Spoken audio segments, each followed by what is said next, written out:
হলধারী সম্পর্কে একসময় নানা লোকজন কানাকানি করতে থাকে যে বৈষ্ণব সম্প্রদায়ভুক্ত হয়েও গোপনে খারাপ সাধন পথ অবলম্বন করেছেন।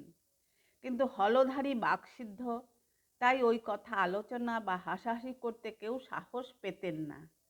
ঠাকুর নিজে সব জানতে পেরে হলধারীকে সব কথা খুলে বলেন। হলধারী বিপরীত বুঝে রেগে বলেন, কনিষ্ঠ হয়েও তুই আমাকে অবজ্ঞা করলি, তোর মুখ দিয়ে রক্ত উঠবে।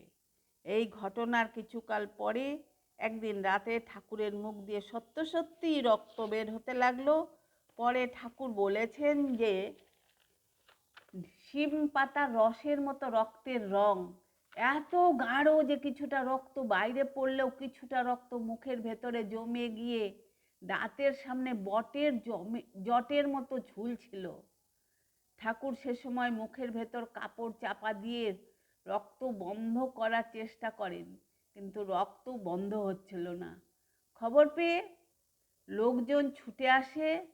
হলধারী সে সময় মন্দিরে সেবার কাজ করছিলেন। খবর পেয়ে তিনিও আসেন। ঠাকুর হলধারীকে বললেন, দাদা, সাপ দিয়ে তুমি আমার এ কি অবস্থা করলে, দেখো দেখি। হলধারী এই অবস্থা দেখে কাঁদতে থাকেন। ঠাকুর বাড়িতে সেদিন একজন বয়স্ক বিজ্ঞ সাধু এসেছিলেন। গোলমাল শুনে সেই সাধু ঠাকুরকে দেখেন এবং পরীক্ষা করে বললেন, ভয় নেই, রক্তটা বেরিয়ে গিয়ে ভালো হয়েছে। তোমার শরীরের রক্ত মাথায় উঠছিল, মাথায় না উঠে মুখের ভেতর দিয়ে বের হয়ে যাওয়াতে খুব ভালোই হলো। তোমাকে শ্রী শ্রী জগন্মাতা রক্ষা করলেন। হলধারীর সাপ কাকতালীয়ভাবে বরে পরিণত হয়। হলধারী ঠাকুরের চেয়ে বড় ছিলেন। তিনি ঠাকুরের পুজো দেখতেন আর ভাবতেন যে ঠাকুর পাগল হয়ে গেছে। নইলে কেউ কাপড় ফেলে দেন, পইতে ফেলে দেন। আবার অনেক সময় ঠাকুরের পুজো দেখে তিনি ভাবতেন তার মধ্যে কোনো ঐশ্বরিক ভাব আছে। আবার হৃদয়কে বলতেন, হৃদয়, তুই নিশ্চয়ই ওর মধ্যে কিছু দেখেছ, নইলে এত সেবা করতে পারো না। পরে একদিন হলধারী দেখেন ঠাকুর ভাবাবিষ্ট হয়ে বস্ত্র ত্যাগ করে গাছের উপর বসে আছেন এবং ছোট বাচ্চাদের মতো মূত্র ত্যাগ করছেন। তখন তার বদ্ধ ধারণা হয় যে ঠাকুরের ব্রহ্মদৈত্যী ধরেছে। হলধারী একদিন ঠাকুরকে বলেন, তামসী মূর্তির উপাসনায় কখনো আধ্যাত্মিক উন্নতি হতে পারে কি? তুমি ওই দেবীর আরাধনা কেন করো? ঠাকুর হলধারীকে কিছু না বলে কালী মন্দিরে গিয়ে সজল নয়নে শ্রী শ্রী জগন্মাতাকে জিজ্ঞাসা করেন, মা, হলধারী শাস্ত্রজ্ঞ পণ্ডিত, সে তোকে তম গুণময়ী বলেছে, তুই কি সত্যি এইরূপ?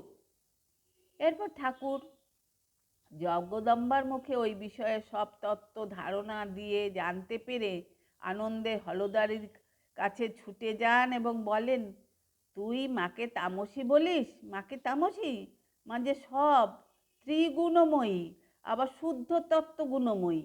ঠাকুরের কথা এবং স্পর্শে হলধারীর অন্তরের চক্ষু প্রস্ফুটিত হলো এবং তিনি জগদম্বার পায়ে ফুল চন্দন ভক্তি ভরে দিয়ে অঞ্জলি করলেন। কিন্তু আবার কখনো কখনো ঠাকুরের আচরণ দেখে বলতে থাকেন, তোর ছেলে মেয়ের কেমন করে বিয়ে হয় দেখব। হলধারীর মুখে ওই কথা শুনে ঠাকুর বলেছিলেন, তবে রে শালা, শাস্ত্র ব্যাখ্যা করার সময় তুই না বলিস জগৎ মিথ্যা ও সর্বভূতে ব্রহ্ম সৃষ্টি করতে হয়? তুই বুঝি ভাবিস আমি তোর মতো জগৎ মিথ্যা বলবো অথচ ছেলে মেয়ের বাপ হব? ধিক তোর শাস্ত্রজ্ঞান! হলধারীর পাণ্ডিত্যে ঠাকুরের মনে মাঝে মাঝে সন্দেহের উদয় হতো। ঠাকুর ভাবতেন, ভাবাবেশে যত কিছু ঐশ্বর্য রূপ দেখেছি, আদেশ পেয়েছি, সে সমস্ত ভুল মতো আমায় ফাঁকি দিয়েছে। মন খুব খারাপ হয়ে গেলে ঠাকুর কাঁদতে কাঁদতে মাকে বললেন, মা, নিরক্ষর মুখ্যু বলে আমাকে ফাঁকি দিচ্ছ? ঠাকুর কুটিরে বসে কাঁদছিলেন। কিছুক্ষণ পর কুয়াশার মতো ধোঁয়া দেখলেন এবং তার মধ্যে থেকে বেরিয়ে আসেন একখানি ফর্সা, জীবন্ত, খুব সুন্দর মুখের এক মূর্তি। ওই মূর্তি ঠাকুরের দিকে একভাবে দেখতে দেখতে গম্ভীর স্বরে বললেন, ওরে, তুই ভাবমুখে থাক, ভাবমুখে থাক, ভাবমুখে থাক। 3 বার মাত্র বলে ওই মূর্তি ধীরে ধীরে কুয়াশা এবং ধোঁয়ার মধ্যে হারিয়ে গেলেন। তখন ঠাকুর শান্ত হলেন। এরপর একদিন ঠাকুর যখন কাঁদছিলেন, মা তখন রতির মা নামে এক স্ত্রীলোকের বেশে ঘটের পাশে এসে দাঁড়িয়েছিলেন এবং বলেছিলেন, তুই ভাবমুখে থাক। সবাই আমার নমস্কার নেবেন। সবাই ভালো থাকবেন, সুস্থ থাকবেন। আমাকে প্লিজ লাইক শেয়ার করবেন, সাবস্ক্রাইব করবেন, এটা আশা করি।